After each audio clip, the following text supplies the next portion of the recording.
I whenever I am talking to wedding couples and advising before we do their big day, and they often say, "Well, what songs? What songs would you suggest for Get Drunk and Screw?" Or whatever? Yeah, exactly. Right. Crazy Bitch. Yeah.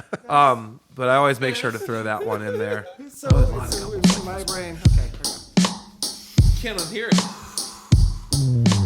This is a show about the 500 albums that Rolling Stone says are the best, and we're gonna talk about them ad nauseum. This is a show about the 500 albums that Rolling Stone says are the best, and we're gonna talk about them ad nauseum. This is a show about the 500 albums that Rolling Stone says are the best, and we're gonna talk about them ad nauseum. This is a show about the 500 albums that Rolling Stone says are the best, and we're gonna talk about them ad nauseum. Welcome to the Backwards Beats podcast. I'm Carl Carter Fansteel. I'm Dan Woodard. And we're so happy to be back with you. We both did a little travel over the past few weeks.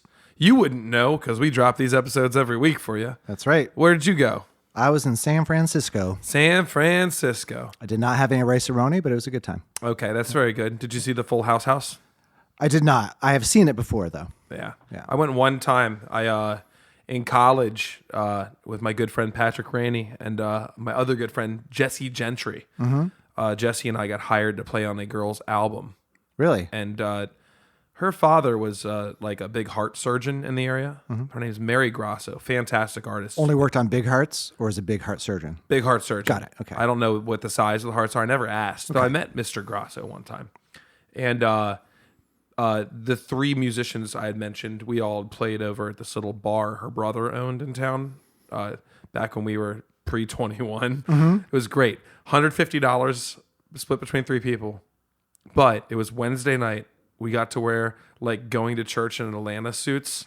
Like we all had purple matching suits from a place called Mr. Curly's. Nice. And we just played really hack job, like, the jazz book stuff. Mm-hmm. But we were all 20 or 19 when we started. And so we get really wasted and eat good food for free. And that was the hype. The Top Shelf Jazz Trio. Nice. Anyway, Jesse and I get hired to go do Mary Grasso's album. She flies him and I out to San Francisco. We lived in San Francisco for a week and it's recorded an album. That's awesome. It was tight. Yeah. I found a copy of it the other day. You mentioned Full House. I did actually see a taping of Full House. Nuh-uh. I did. And if you ever go and you look for the episode where, I don't know, I can't remember everybody's name, one of the kids drove a car into the kitchen. Okay.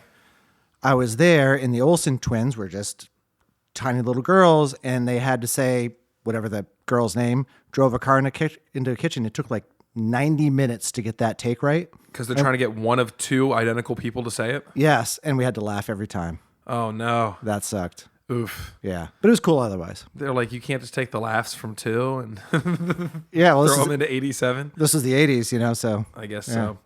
Yeah, I went back to Maine to celebrate my wife's 40th and had a nice little travel spot there. So neat part was got to catch up and listen to a lot of really good music thanks to this fantastic list sponsored by Rolling Stone magazine. Yeah. What are we listening to this week? So we're adding together 3 plus 3. I believe that equals 3. It does. By the Isley Brothers. Fantastic. This is album 464 on Rolling Stone magazine's 500 greatest albums of all time list. And this album was released in 1973. Mm-hmm. And it, though, if you look at streaming media sources, the copy that we find is 18 songs. It's really a 9-song album. Yes. With a ton of like single versions. If I'm not mistaken, it's really just singles and remixes. And you'll also be able to find, I don't know if you listen to any of it, some of the interviews attached to the album. Yeah. No, I just listened all the way through. Always the first time I just let it go. Let it roll. Yeah. And pretty interesting stuff back there. Yeah. I like that. Back during Selena's album, we had some interview content as well. Which helped because the album's in Spanish. Totally. Yeah. It was really cool to hear kind of everybody's like viewpoint on Selena as well. So this was kind of special. Yeah. Tell us a little bit about this album. Isley Brothers, they have a long career. You know, they were formed in Cincinnati, Ohio in the 1950s. And it is a group of all brothers and brother-in-law. Started as a gospel singing group called O'Kelly Jr. And so you had, so you have O'Kelly Jr., Rudolph, Ronald, and Vernon Isley. Vernon died in a bicycle accident around 1955 at the age of 13. Ouch. Yeah, that's brutal. After that tragedy, the surviving three brothers relocated to New York City in the 1950s to pursue a secular music career.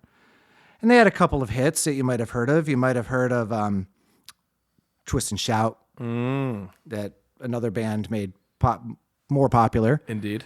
That was the style back then. Yeah, it was just covers. I mean, the early Beatles' first album is majority covers. Yeah. I mean, we were talking about during the Stones album a few weeks ago, a lot of the kind of same cover stuff going on. Yeah. And actually, with the Beatles, they realized, hey, all of our contemporaries are playing covers. The thing we need to do to differentiate ourselves is to maybe write some music. So let's figure out how to do that. There you go. And I guess they figured it out. And they still ended up covering some stuff. Of course they did. By the way, this album, not devoid of covers either. Plenty of covers on this album. So their early years, it was much more of a doo-wop R&B thing. Another big hit was Shout. Put your hands up in. Shout. Yeah, that one. Not the As Tears for featured in everybody's favorite Wedding Crashers scene. Yep. I still love that song. It's a fantastic song. Yep. I've never played it in a band live at a wedding. We do a lot of like wedding band stuff. Really should pick that one up. Yeah. DJ it all the time, and people do exactly what they're supposed to. Yeah. It's a freebie there. Like when you're looking at your set and you're like, all right, what can we get away with? Especially when you're trying to kill time as a DJ, that one's in the bag. Yep. Yeah. Now, if you're going to perform that, you got to put the energy into it. It's all or nothing. Yep. It's all or nothing. Yep. You cannot be inhibited. Oh, no. No. You have to be able to run that one with the soul and the pause. And if you can't hit the, now wait a minute, and like preach, you're done. Yep. Absolutely. Banger. This Old Heart of Mine is weak for you. Another song you might have heard. It's Our Thing, which became It's Your Thing. Yep. Do what you want to do. Yeah. So what's interesting about the band as I see it is they had a lot of originals, and even on this album, they're reimaginations of older songs. So they cover themselves on this album. And I think really, if you think about these guys, I think they're like chameleons, because if you think about how they started to what this album became, very different, very transformational as far as the aesthetic, the vibe. This is not a doo-wop album. No, but there's elements of doo-wop laced in and out of it. Yeah, their soul is still there. Yeah. So this album is their, I think, 11th album. Their catalog, when you're scrolling through their discography, it's obscene. They're playing not too far away from here in a few months. Should we go? They're still going. Yeah. All right, good guys. Yeah. I mean, I was excited to see. It's probably better part of a year ago now when they had their Tiny Desk release. It was really good as well. Yeah. And I mean, I jumped right on that.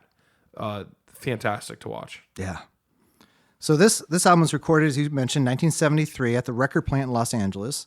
And they were recording at the same time as Stevie Wonder was working on Intervisions. I've heard of him. I've heard of him. I've heard that. No, that album, isn't that what your Desert Island album? Or is it Songs of the Key of Life? Songs of the Key of Life is my desert album, but I would take that one too. They're Intervisions. almost interchangeable. My little brother Eric just had this ear for music that, he still does. But as a kid, he just had a way of digging in, and this was pre really good internet access. We just didn't have it. Right. And so you'd have to really go looking for music. And he was the one who introduced Intervisions to me. It was my first year. Wow. After I left home, we went out to Salisbury for college. I remember I had a burnt CD from him that he gave me. It's like, this is what I've been listening to. I remember listening to it obsessively and being like, oh my God. Yeah. It's an amazing album. Amazing album. And I think there was some sort of interplay that went on, maybe even borrowed a synth or two from Stevie while they were doing it. That sounds about right. Definitely a clavinet. Yeah. There's some clavinet. Yep. This album is fantastic. This was their first major release under their distribution with Epic Records, their prior level, and it was actually, as I mentioned, they came out as sort of a doo-wop band or group, I should say, and this really redefined them. And, to what we mostly know them for, which is more of this like funky soul. Yeah. It's always been soul and funk with a little bit of like a gospel-y tinge to it in my mind. Yeah. Yeah. This one here, I mean, I don't know if I could go on here, but this is the most commercially successful album, or really of the decade that they had. And this is really became a self-contained band.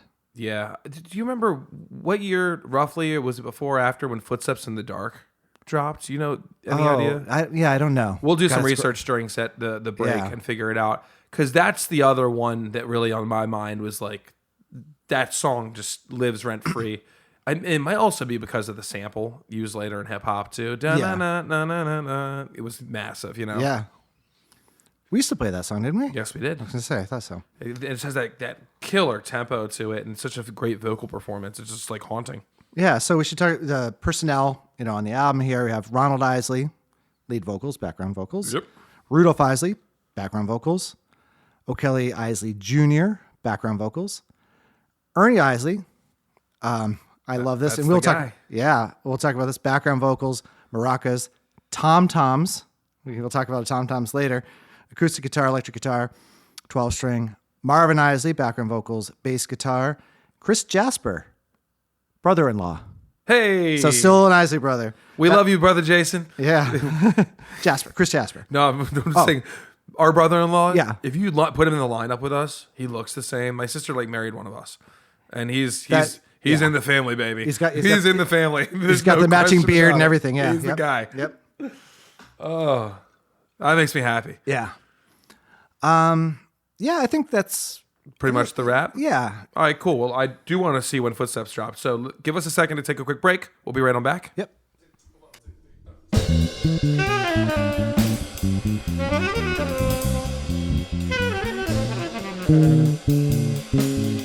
Guten Tag, I am Dr. Lars Vex, lead safety engineer at Reckless Motors. We have built a car to address the distracted drivers and the adrenaline junkies at the same time. It is called Roulette, the first automobile designed to keep you alert by keeping you terrified. We achieve this through the following methods. In some vehicles, about 1 out of 50 autos, the airbag, it will explode with shattered glass. 30%, the seatbelt is spring-loaded with a garrote. Yeah. 70%, the air vent will release ein bee or many bees. A subscription fee automatically activates and you will pay. However, every roulette, you will experience one of the following at random every time you drive. The GPS, it will scream at you. You missed a turn, idiot! The windshield, it will fog on the outside. And the radio goes to full blast every time you grab your damn phone. Sirens will happen whenever. Broken car sounds simulated, however, only when you're running late. You will not know what feature you have. You will not know when it will activate. Roulette. Pay attention, asshole. Can you imagine how camels procreate? I can. I mean, I'm done. They're unlike horses. I feel like they're really good at like doing that thing where they can rest on the ground. Mm-hmm. But can you imagine like walking up and just watching one hit the other? Well, it depends on if you're talking about a dromedary or a back turn.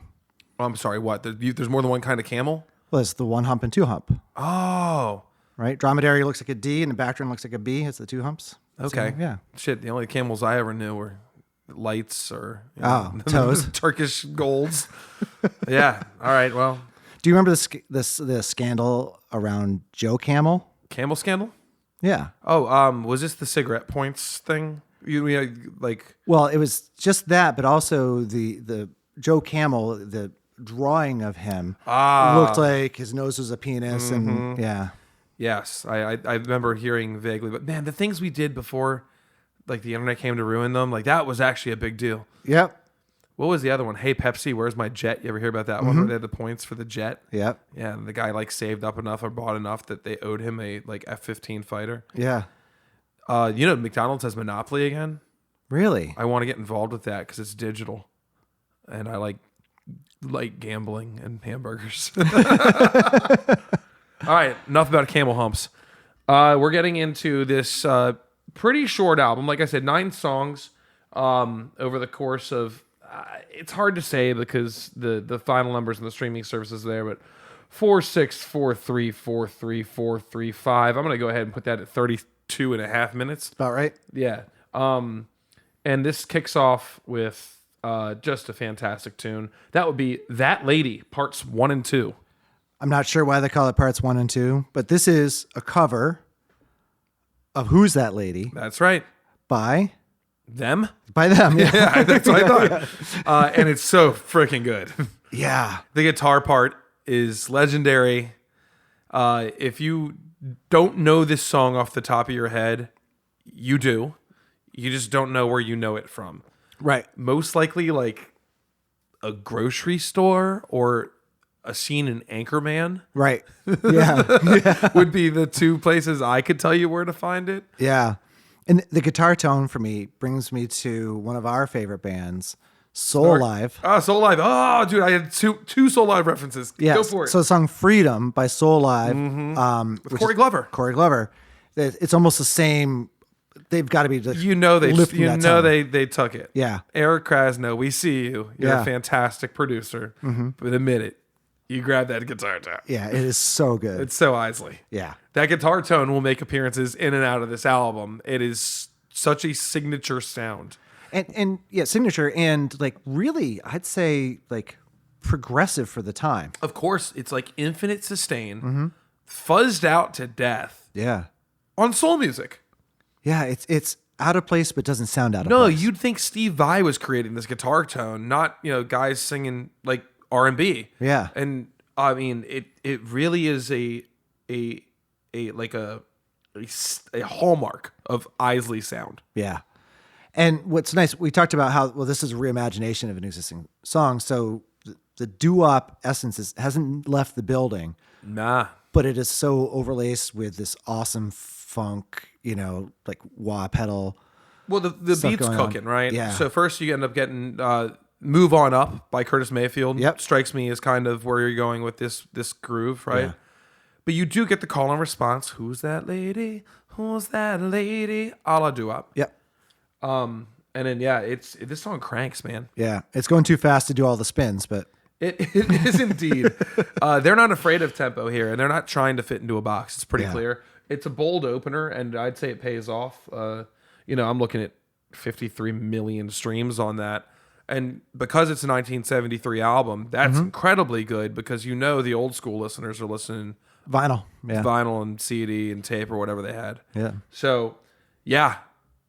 I I mean, love the song. love the tune. I do think the part 1 and 2 is so silly. It is. They do that later too. Yeah. I haven't detected when the 8-track changes or whatever. My theory on the part 1, 2 would be like, because they've done this song, they're like, well, part 1 is the traditional part. Part 2 is look what else we did to it. They're like drawing attention maybe to that. Yeah. I don't know, the hits or the elongated solo or whatever it might be. Guitar solo bangs. It's so good. Yeah. If you're a guitar head and you're not hip to the Isleys, get in here. Yeah. You don't know what you're missing yet. Yeah. I mean, I could spend 10 minutes praising this song, but I think the instrumentation's fantastic. There's this cooking piano, lots of hand percussion, a fantastic vocal performance. Yeah.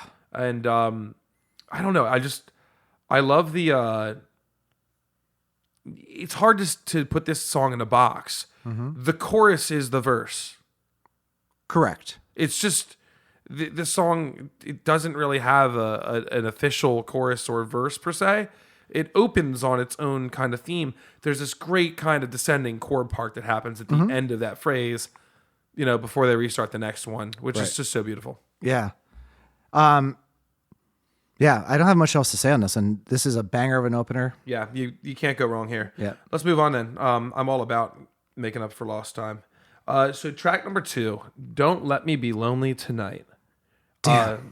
Dude, this is a crime. You take 53 million listens off of that lady, Right. and you fall off to 1.5 mil. This song is incredible. This song might be my favorite song on the album. This is, yeah. Often too early to say it, but I'm just gonna say it. It's such a beautiful ballad. Right. Written by James Taylor. Nuh-uh. This is a James Taylor song. Son of a bitch. Yeah. And I'm just going to pull this up right now. James Taylor has 23 million listens on his version. Of course he does. I'm not going to lie. I like the Isley version better. James Taylor's version is awesome, but what the Isleys do... Oh, wait. It clicks now. I do Yeah. know this song. Yeah. Oh, man. Yeah. I had no idea Taylor wrote it. It didn't even occur to me. Yeah. This version's just fantastic. Yeah. Some of the best vocals on the entire album. So good. The 6/8 feel like I get like vibes of Dreams to Remember by Otis Redding. Oh, in nice. Here. I love that song too. Goosebumps just talking about it, but I'm glad it got on the algo. yeah. And then when he gets to the chorus, like the rasp and the descending chord progression is similar in vibe to You Are So Beautiful by Joe Cocker when he's like losing his mind and You're Everything I Hope For, You're Everything I Dream during that part. And it's almost the same amount of desperation that's going on here. Yeah, it's one thing to write or perform a ballad. It's one thing to sell the ballad. Soul. Auctioneer went off the rails on this one. However, my favorite part of this song by a long run All right, let's hear it. is that little acoustic break, which sounds like he's about to rip into the best solo of all time. Yeah. And then he doesn't. Bum, bum, bum, bum. They gave the space for the cleanest, most beautiful sounding, well-placed acoustic guitar. Beautifully recorded, like, yeah. And then they just roll into, I guess, like a verse 3 type thing. Yeah. And I was like, no. Go back to that. Yeah. 18 minutes of that, please. Oh, what a fantastic tune. And totally not in the same vein as that lady. No, not at all. Not at all. And this has got to be the James Taylor piece of it because the song goes between like this harmonic minor and Dorian thing. Mm-hmm. And by harmonic minor, that means that your 5 chord remains dominant. So it's like, hey, so Dorian, you do not have a dominant 5 chord. But with harmonic minor, it's like, well, if I want to have a 5-to-1 cadence that feels like what regular people like listening to, Yep. they raise that 7th note of the scale. You get your harmonic Which is great minor. with Dorian because you're raising that 6th note. Yep. And so you're only a tone away. Yeah. Or no, you're a whole tone away at that point. So it just feels a little angsty. Yeah.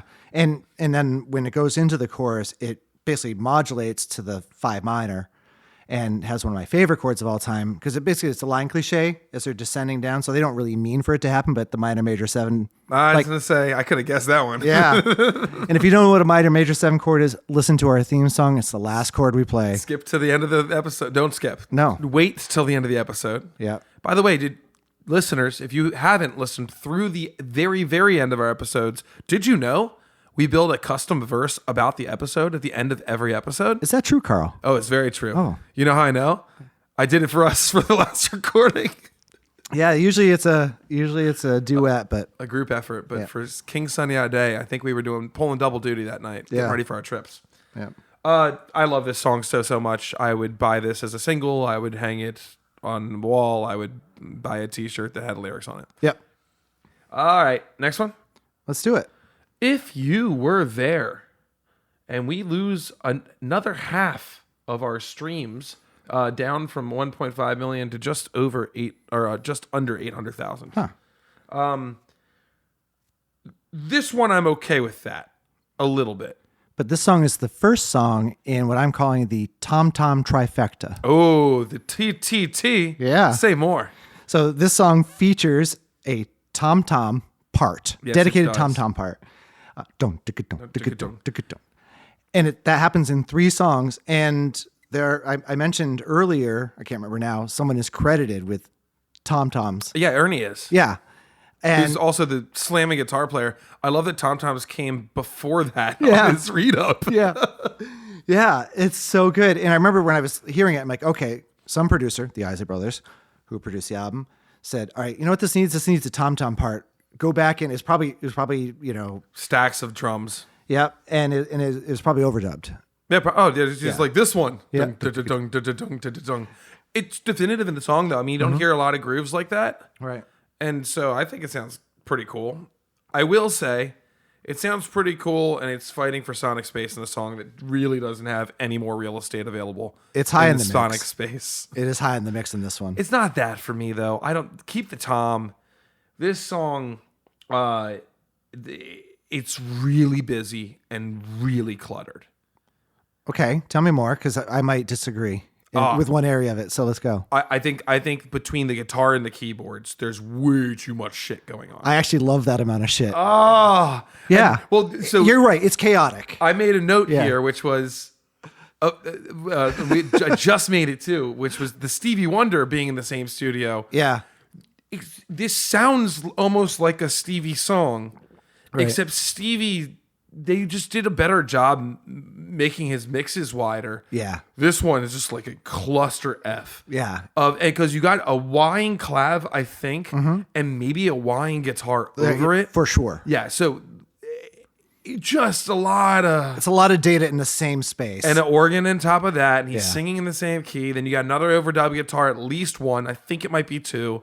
The bass is even playing a little higher up the neck. Yep. And then this tom, just to really sell it, just running the cavalry. And so I found it quite cluttered.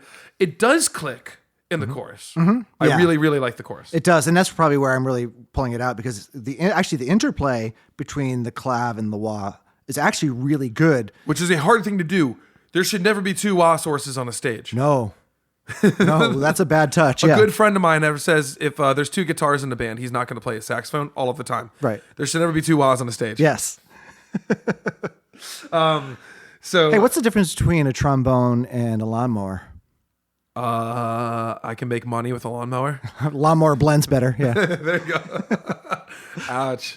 I do get a little bit of Fits in the Tantrum picking up the pieces sonically here, though. Sure. Even though the mix is not actually, that album is That album slams. Pristine. It's not the first time we've talked about how good that is, but it's because Fits in the Tantrum copied this era of music. Yeah, for There's sure. no question about it. They would own that too, I'm sure.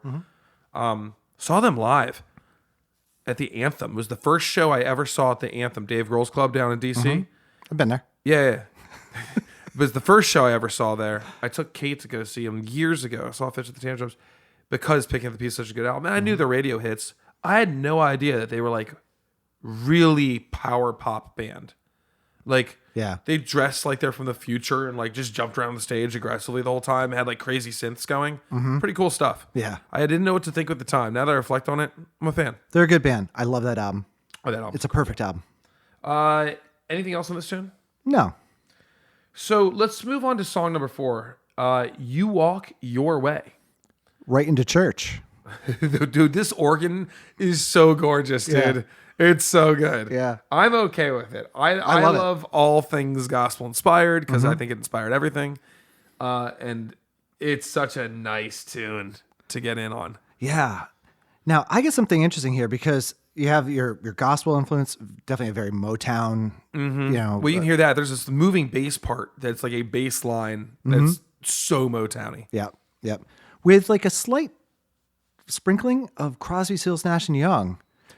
Yeah. Yeah. Well, the chord changes do something for that as well. Yeah, it's very They folky did that for that. 7-4-1 thing once upon a time. Yep. Like, good call on that. Yeah. What you don't get is you don't get any of the Crosby, Stills, Nash, Young type of harmony wall. No. It's totally Isley performing. Yeah. In their character of kind of they prefer to do the harmonies more in almost call and response runs. A lot of that or in in this one. single riffs. Yeah, it's You Walk Your Way, I Walk Mine is Yeah. the call and response in this one. Which I think is a callback to some of the doo-wop stuff. And I think it's one of the most I don't know, it's like a hook for me in the song that really brings me in. Yeah. I love that part.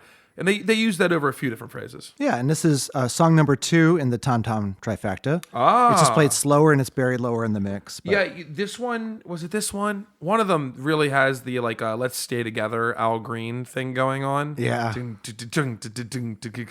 Which is the Tom Tom feel. love that song. Yes, what's not to love? Oh my God. What's not to love?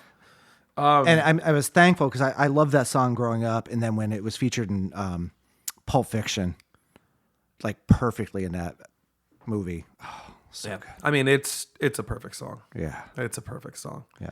I whenever I am talking to wedding couples and advising before we do their big day, and they often say, "Well, what songs? What songs would you suggest for Get first Drunk and dance or Screw, whatever?" Yeah, right- exactly.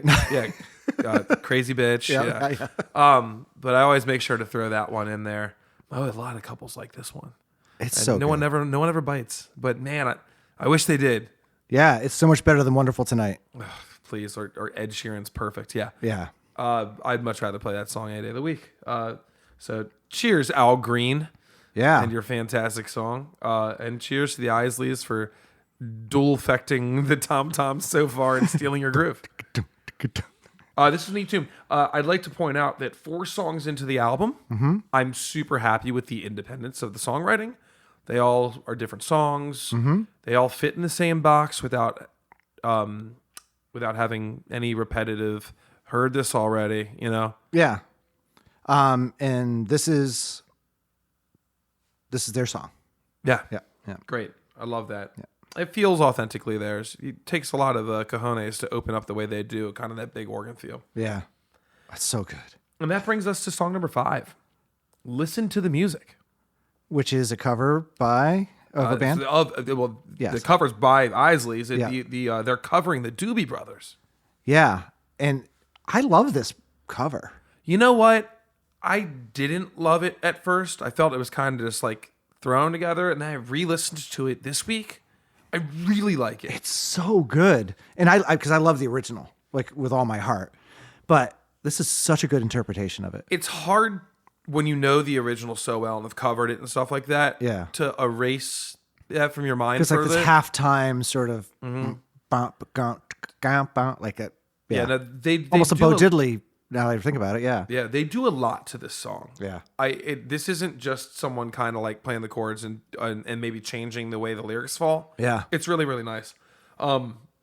It's funny. I called up our old guest. He's been on here before, Ralph Rillen, who's got a couple years on us. Yeah. And he's hip to the Isleys and he's hip to the Doobie Brothers. I was like, did you know the Isleys cover this? And he didn't know.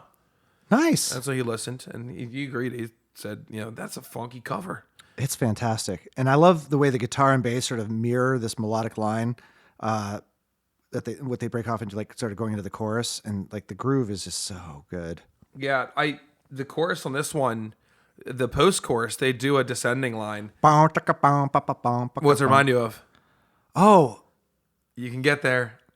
It's on the tip of your tongue. It's an artist we've talked about on this show before. okay. So She had an album on here.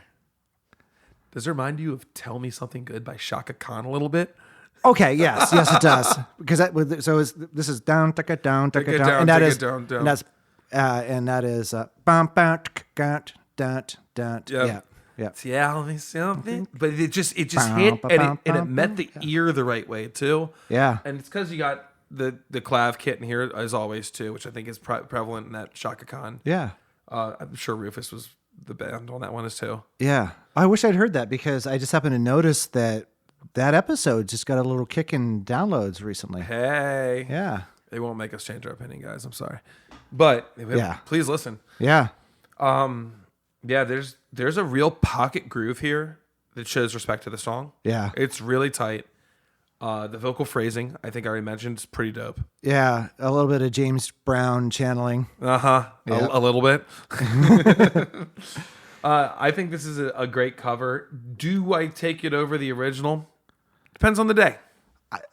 I would agree. And this actually reminds me, tempo-wise, of another band that we have enjoyed listening to, not style-wise, but this Canadian band called Walk Off the Earth do a cover of this song. Fantastic cover as well. And tempo-wise, I remember the first time I heard it, I'm like, God, it's so slow. It's about the same tempo as this. But that's a good cover too. But the funk dripping off of this is so good. Yeah, I'm happy that this one got to sit in my ears a little longer than it needed to because I've come around. Yeah. And, we're talking about, at this point in time, you have 2 covers on the first 5. Mm-hmm. Not half bad. I don't count the first one if you're covering yourself. Right. But 2 well done covers, 1 exceptionally well done cover. Yeah. And I'd be really happy. If this was the standalone EP, good night. Yeah. I'm taking it. Anything else on this? No. Listen to the music. I see what you did there. We'll be listening and talking about more music after this quick break. Imagine you're at a hardcore festival and you just ate a spicy pizza and a bean burrito. You sense a shift in the gut and you have to force a waddle to the spotter pot. Much to your dismay, the TP holder presents nothing more than a stale cardboard roll. Here's the kicker. The splash of the overfilled hold of shame has messed its way all the way up to your petite grundle. Then you remember you brought your secret weapon, the Ryobi John Wand, a powered bidet system. With its patented Aquablast spray and blow technology, powered by Ryobi's 18-volt battery set, the John Wand features 3 settings: the Manly Mist, Power Wince, and the Turbo Scour.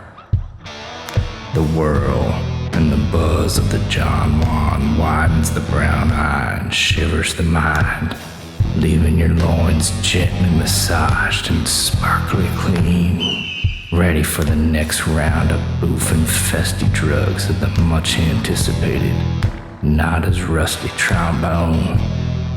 As you leave the sweaty green porta potty with a wink and a nod, you pass the Ryobi John Juan to your vagabond girlfriend. Don't aim it at your face. Your dog, and is not a substitute for flame suppression. Ryobi John Wong, overbuild your butt confidence.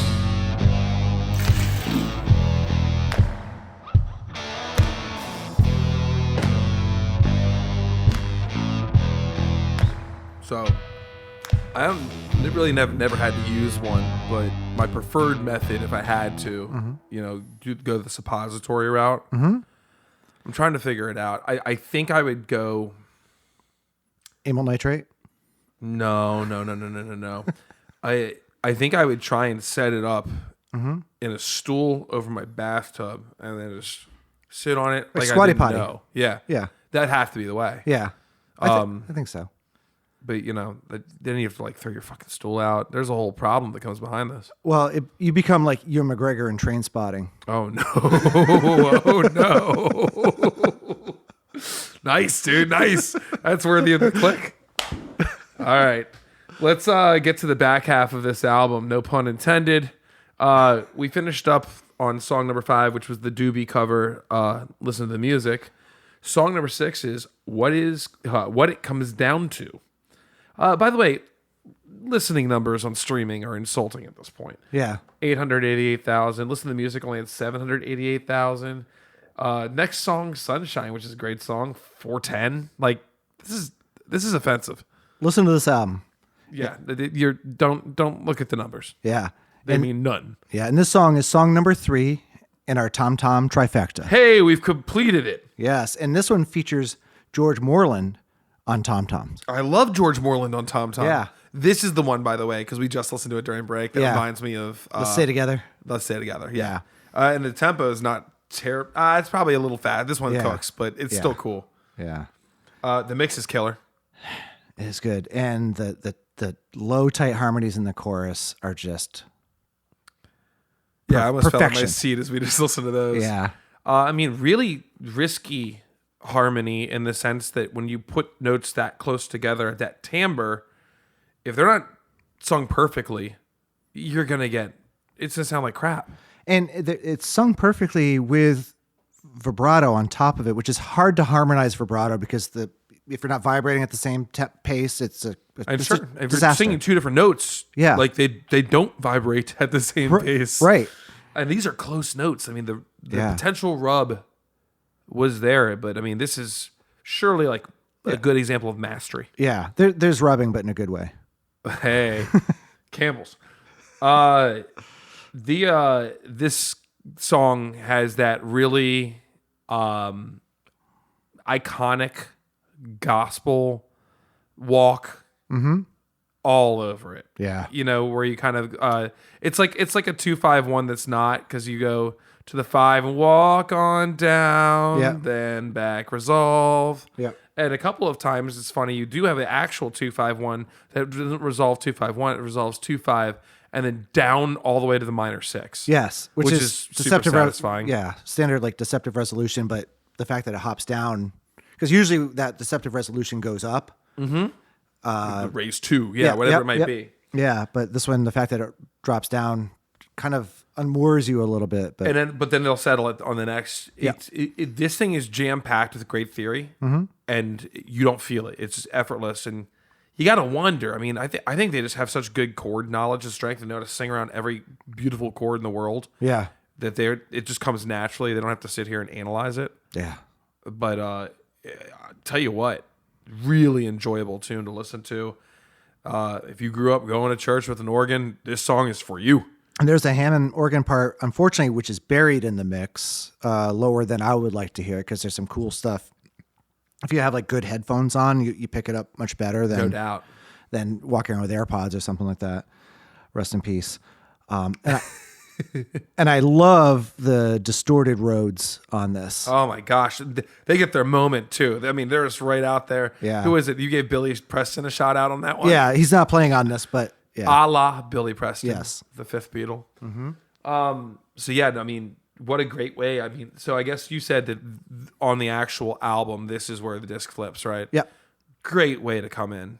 Sounds like the Isleys. If you had to shoot a song up into space and show, aliens what the Isley Brothers were, this is a pretty damn good candidate. It is. And if you think about the album craft piece of this, to end on listen to the music, it's like, okay, yes, I will listen to the music, and come back in, I'm like, thank you for telling me what to do, because I really want to listen to this song. It is such a great album side opener. Oh yeah. It just keeps the momentum going. It was up there for contestant for favorite song on the album. It was between this and Don't Let Me Be Lonely at Night. I'll say there are maybe 2 songs that are not my favorite Yeah, song. exactly. It's at that point Yeah. with this thing. Yeah. But if you only have time to listen to a few songs on this album, dig into this one. You won't regret it. Yeah. Especially if you're a musician. Like if you are a guy who plays, like Every every instrument on here is so sick. It's so good, and the tones are perfect. Yeah. It's got the keyboard trifecta. It's got the Rhodes, the clav, and it has to be a B3 because the way they're flying up there. Yeah. The organ sounds perfect. Ugh. Yeah, it's so good. And I think this one has I think there's one other keyboard on here. There's a bunch of keyboards on this thing. Oh, yeah, there's a clavinet and an arp. Yep. Yep. There is a pretty cool guitar solo in this tune. Yeah. Really like that tonality. And then the one piece of feedback I do have is they bring in the Isley tone guitar at the end. Yeah. Which is totally out of place. It And is. unfortunately not in the best way. Not enough to deter me from this song. But nothing about this song screams, I need A screaming guitar solo. super fuzz back in my life. Yeah. But I mean, tell you what, that is one way to put your watermark, as this is an Isley song on here. But I will say this about that guitar part is his rhythm. He's so like in the pocket. Oh yeah, And sometimes guitar players struggle like being in the pocket. sure. Rhythm is maybe second or third on their list of important things. Yeah, I go fast. Yeah. I be loud. Yeah. Not him. No, I think the choice licks are tasty. He's obviously a very good technician. It's just in a song that really a lot of feels so organic and analog. Then you just get like this obvious like digital overdrive thing comes in and kind of it's a little piercing. It is. But if you can oversee that, I mean, it's just short of a perfect song. Yeah, and that performance is fantastic. It's just, you're right. It's out of place. I have to give them a something somewhere, right? Yep. So yeah, sorry to be critical, Isleys, but there you go. Song number 7, Sunshine, parenthesis, Go Away Today. This song starts off, it's really dark, right? Yeah. Gonk, gonk, gonk. An interesting groove. You almost wonder for the first 20 seconds or so if they're having some tuning issues or if someone didn't pay attention. Or like it's like, like the tape speeding up as it come to speed before they start recording. It's funny you say that. I have a note. I feel like the tempo is going to run away at any moment, but it never really does. No. It does on a previous song we didn't mention, but yeah. On what it comes down to, the tempo. They get excited. And this song, I guarantee you, if you throw the BPM at the beginning to end, you probably do gain a few, but it feels like it's rushing, but it clearly isn't. Yeah. So this is a cover of a song by Jonathan Edwards from 1971. An interesting fact is Juice Newton covered this in 1976. You know Juice Newton? Juice Newton? No, Yeah. I've never heard that awesome name before. It's awesome. You know, Fig Newton's brother? Yes. Okay. Yeah, you know the song Playing with the Queen of Hearts? No. You know that song? Well, it was a very popular song when I was a kid. Two very different versions of this Vietnam protest song. Which is, if you listen to the lyrical content, that's really the essence of what this definitely. is. Yeah, I had Revolution song written. Yeah. Counting quite a few of those nowadays. Yeah. There's an interesting chorus section here. And I think it's the way that they attack the chorus. It's like almost like front loaded. Yeah. And then there's kind of a cool chord chart going on. I really wish I had sat down and analyzed. Yeah, you're talking about how much does it cost? But yeah. Yeah, I mean, they really just hit that. You feel like that would be a line that they lay back on and traditionally like do like a call response on. They do a call response. Yeah, I'll buy it. Right at the front. Yeah. And then they kind of let the rest of the thing air out. Yeah. Just not conventional. And I like that. That was a nice surprise. Yeah, that's clearly the chorus, Yes. but you could say they almost are interchangeable. Yeah, I agreed with that. Because this part A is catchy. Yeah. But the music doesn't change a ton. This song is almost more built upon a feel, a pattern, an emotion. Yeah. More so than like a traditional chart. Yeah. If you look back to the song before this, you end up with, all right, these really pretty big voicing chords drive this song. Not here. No. This is more like, The clav drives it. yeah, ostinato, like really kind of hanging around a chord, like almost like a drone tone without doing it. Yeah. And it's not to say there aren't exciting chord changes in here. Yeah. There are. Well, so there is like a pedal. The clav is pedaling and the chords go over Well that. said. Yeah. It's a pedal. Yeah. The outro guitar solo is... So, dude, hey, the Isley tone works hard as hell. For every bit I didn't think it worked in the last tune, it hit it here. Yeah, it goes with the angst of the song, right? It's got like War Pigs energy at that point. I really like it without sounding anything like it, right? Yeah, and I'll say this song is the most out of place, not in a bad way, just because it's like the angriest. Nothing else is angry. It also sounds like nothing else on this album, Yeah. right? So once again, you get this very fresh flush here. I think it's also well positioned. Yeah, If this was in the first few, you get confused traditional commercial consumers, I'm guessing. yeah, Towards the end, though, no problem. yeah. I really like this.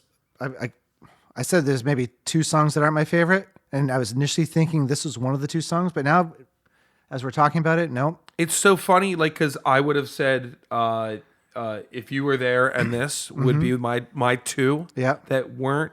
But I don't want this album without those. Honestly, I don't. No. I like it. I'm better for having heard it. Yeah, and it given what this is sandwiched in between. Well, yeah, that's the kicker. Yeah. Because after this tune, we move on to, Well, my question for you is, how's your Jasmine? In Bloom. Yeah? And how's the Jasmine in your mind? Hold on. I forgot the lyric. Damn it! I cover this song all the time. Celebrations fine. It's blowing through the jasmine. Blowing through the how's my jasmine? It's blowing through. Okay, that's fine. So this song is a song called "Summer Breeze," which is a Seals and Crofts song. Is it Seals and Crofts officially? I believe. I'm 99% sure it's their song first. Okay. And then which is freaking awesome. Oh yeah, I love the Seals and Crofts version is fantastic. I cover that. We do kind of a mashup. Pat's over here on the couch. We cover this thing over at Elk Room all the time, the Summer Breeze, because he's the sax player and I make him play it on sax. Yeah. And he kills it. Yep. But once that's that theme, you can't get rid of. Once you hear dun dun dun dun dun dun dun dun dun. What I love about it though, I play it in E minor, so it's E minor to A minor, right? Yep. These two minor chords, and then the chorus hits on the E major. Yeah. Ugh. It's like Crazy by Gnarls Barkley. This massive breath. Yeah. Yes, it is. Except they save that C turn for just post chorus. Yeah. Here the song effectively opens on that E major if you once you ditch the Summer theme. Breeze. Yeah, and then you're back to the E minor over the chorus. Right. Because as you're going through, because the verse is a lot more like, it's not a happy verse necessarily. I mean, the messaging's fine, but no, it's there's tension the entire time. Especially with a dun, dun, dun, dun, which is a little bit overdone in this version. Yeah, I will say, as much as I love this song, I don't love their mix. Yeah, because that part, that phrase, that ostinato is just It's like bring it also down just like 5 dB. a little effecty. Like there's a lot of stuff dripping off of it where they didn't need it. I'd much prefer to hear this with the same treatment of like The Highways of My Life or You Walk Your Way. I prefer the production in those tunes to this. That they crush the vocal harmonies on this. Oh my God. And Get just like outta Seals here. and Crofts do, but Yeah, no, but in a different way. different way. And the guitar playing on here is... So I keep bringing up the original because it made me want to listen to the original, which was great because I got down a streaming rabbit hole, which brought me to this song, which I forgot how freaking good it is. You know the song "Reminiscing" by Little River Band? Yes. Oh my God, is it a good song? Oh, Some of the sweetest guitar playing in the...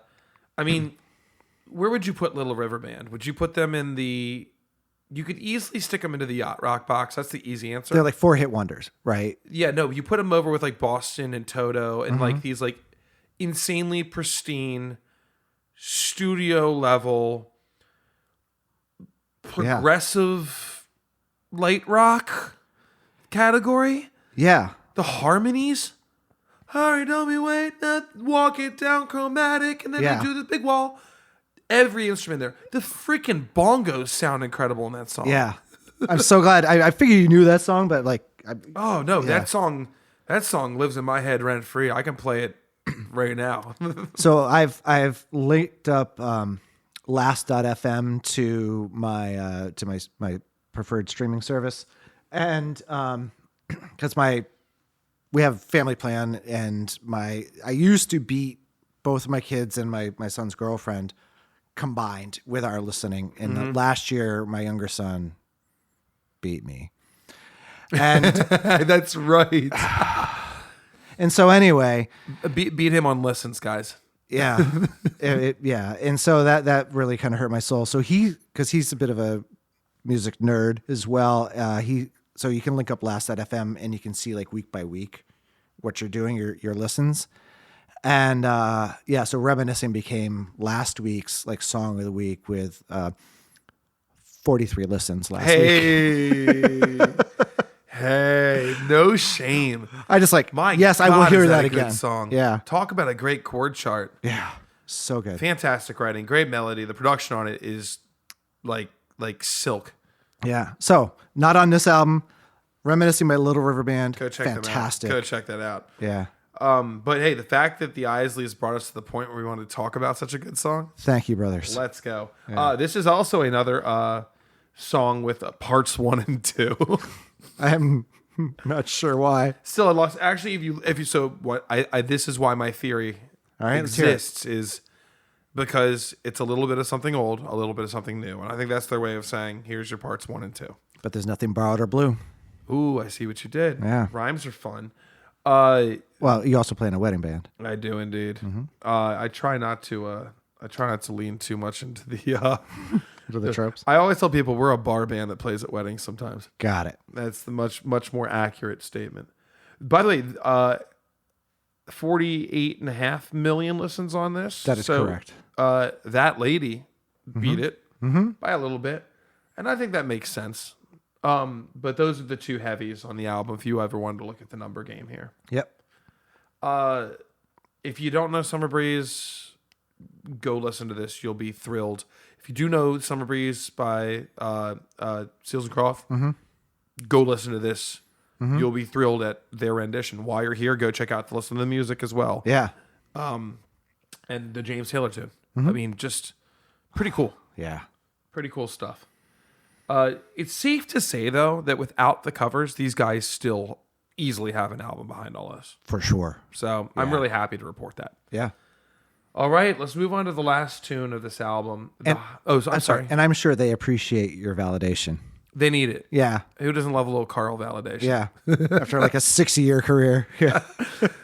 God knows how many. 60-year career and 75 albums. Yeah. Some dude on a podcast is like, hey, way to go, fellas. Yeah. Good job. I approve. High five.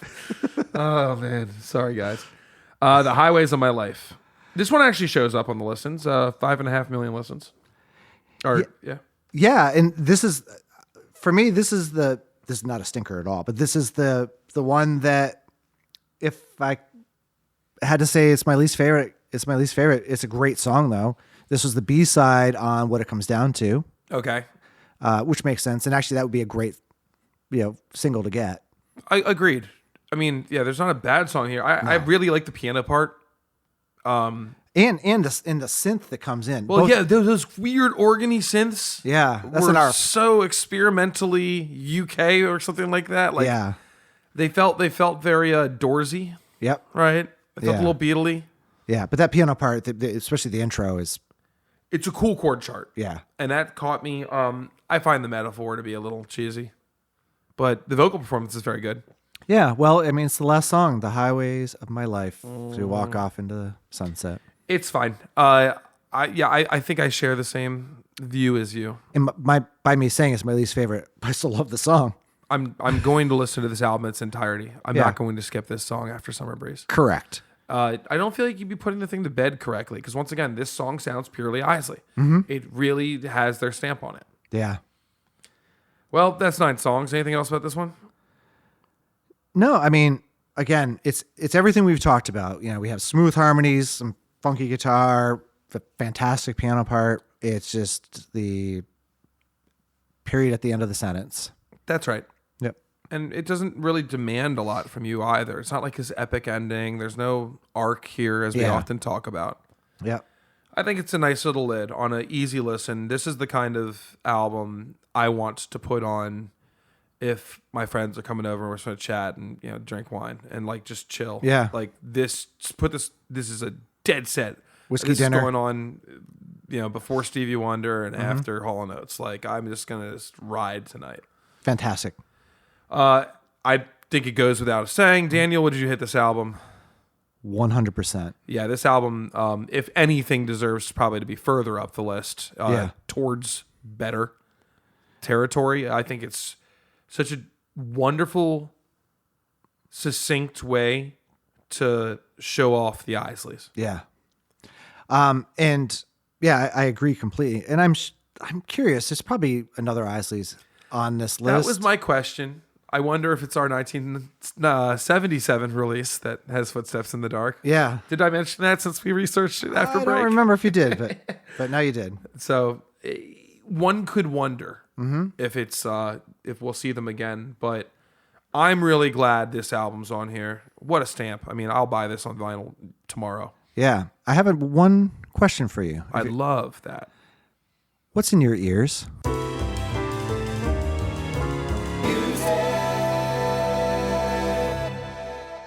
I knew you were going to ask it. I was not prepared for this. You're not. You know what's in my ears? What's in your ears? Frankie Valli. Frankie Valli. Tell me about Frankie Valli. So I think I used something akin to this excuse, one may call it, a few weeks ago. But my kid is really interested in music. He's almost 3, and he likes to listen to music a lot. And it's kind of fun to see what he chooses and what he decides to fall into. I had no idea Frankie Valli and the Four Seasons had so many hits.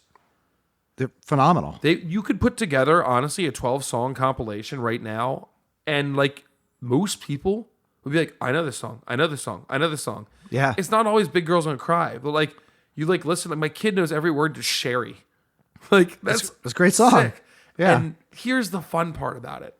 So I encourage this listening. I love it. And so we'll sing together now. He's like, Daddy, don't sing. But now he's like, hey, Daddy, sing with me. And I'm like, you bet. Yeah. I used to sing songs that from this era with my father in a crappy old 89 Toyota Camry as he would drive me to this little Montessori school when I was about 4 years old that was on the way to where he worked over down in Rockville. And I just remember sitting in the car and I memorized every word to these songs. And sure enough, Sherry was one of them. And so it's so crazy to watch the big wheel turn. And now my son knows every word to Sherry by his own volition. Like he's done it himself. That's a fantastic song to know the lyrics to. Hey, it's wonderful. And so anyway, having now just sat around and just listening to nothing but Frankie Valli, my God, the range on those guys. Yeah. Crazy. What's in your ears? I've been listening to Michael Mayo. Are you familiar with Michael Mayo? I am familiar with Michael Mayo. He has an album came out last year called Fly. And so he's a phenomenal vocalist. This is mostly a jazz album. He does a lot of jazz standard covers, but very unique interpretations of them. The album features the fantastic Nate Smith on drums. Oh, get out of here. This album has been nonstop. A really cool cover of the song 4, but what really got me on is he does... That 4? Yeah. Okay. But then he flexes when he does Giant Steps. Because the lyrics to that song, he's just like scatting the melody, and it's outstanding. You've seen the scat girl on Instagram who memorizes jazz solos verbatim? Yeah. She's pretty insane. Yeah. So Michael Mayo, phenomenal singer, phenomenal performer. Highly recommend Michael Mayo in your ears. Would Frankie Valli like him? I think Frankie Valli would. There you go. So you were kind enough to get tickets for Frankie Valli for me so I could give it to my in-laws for Christmas. That's right. And so they don't listen to this podcast, so they don't know that I'm probably going to buy them this CD for Christmas. Go. Yeah. I love that. Yeah. Well, they'll find out in post. Yep. You're famous. You're famous. Well, this was such a delightful listen, a great conversation, and I'm proud of our timetable on it. I know I pushed it ahead, but if we wanted to, we could get lost in the weeds on this thing. Mm-hmm. It's better that we don't. Well, actually, why don't you tell us? So we've been going long on some of these episodes. We've received some feedback that we shouldn't worry about it. We do worry about it being a newer podcast. I understand that this podcast could be a challenge to stay committed to when it's like, well, here's the third artist I've never heard of. In a row. And do I want to listen to that for 2 hours? By the way, trust us. We feel the same way. Yeah, we do. So if you have any feedback for us, hit us up on our Gmail at backwardsbeatpodcast@gmail.com. You can DM us on Instagram. But I would love it if you would come and join our Patreon. It's free. Completely free. No strings attached. We haven't put anything special there, but with all of the platforms and algorithms and crap that social media puts together, this is a place that can kind of remain pure. We can get to know you. We can have conversations. So we're really hoping that you would join us over there on Patreon. And, we're coming up on a break not too long from now. As we create content to fill that gap, that's when we can have some fun. If you didn't check out some of the side tracks content that we did for our last break, because we do 20 episodes on, take us 6 weeks where we really don't take a break. No break. It's just our way of catching up, dotting the I's, crossing the T's. We do like to have fun with some of the other ideas that we kick around. Yep. And so Patreon is such a great platform to explore that, interact. Ideally, we'll get more people involved. We'll be able to get, like we had Nathaniel this past season come on and join us from Anna Chow, right? Yeah. This is the kind of place where we can show some sidebar content for that as well. So Patreon, we respect you, and we hope if you want to engage with us, you'll go check us out there. 100%. What do we got next week, Daniel? We have another album coming up next week.